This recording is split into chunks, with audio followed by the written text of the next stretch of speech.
ഓം ശ്രീ ഗുരുഭ്യോ നമ. അമ്മയുടെ സന്യാസി മകൻ അമൃതഗീതാനന്ദപുരി സ്വാമികൾ ഇങ്ങനെ എഴുതുന്നു: ശിഷ്യൻ ഗുരുവിനെ പിന്തുടരുകയാണ്. ഗുരുവിനോട് ചോദിക്കുക, ശിഷ്യനിൽ നിന്നും അങ്ങ് എന്താഗ്രഹിക്കുന്നു?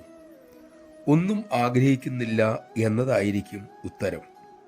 താൻ പരിപൂർണനാണെന്ന അറിവിലാണ് ഗുരു നിലകൊള്ളുന്നത്. ഇനി ശിഷ്യനോട് ചോദിക്കൂ, ഗുരുവിൽ നിന്നും താങ്കൾ എന്താഗ്രഹിക്കുന്നു? ശിഷ്യൻ പറയും, ഒന്നും ആഗ്രഹിക്കുന്നില്ല എന്നായിരിക്കും.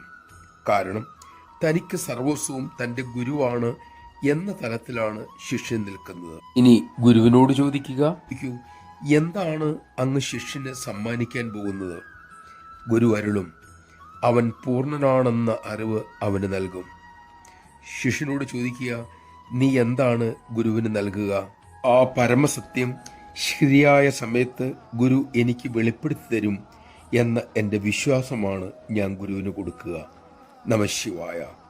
ഇതിലെ ഗുരു അമ്മയാണ്, ശിഷ്യൻ നമ്മൾ ഓരോരുത്തരും. ആ ഭാവത്തിൽ ഈ വാക്കുകൾ ചിന്തിച്ച് ഉള്ളിൽ ഉറപ്പിക്കേണ്ടത് അത്യാവശ്യമല്ലേ? ചിന്തിക്കൂ.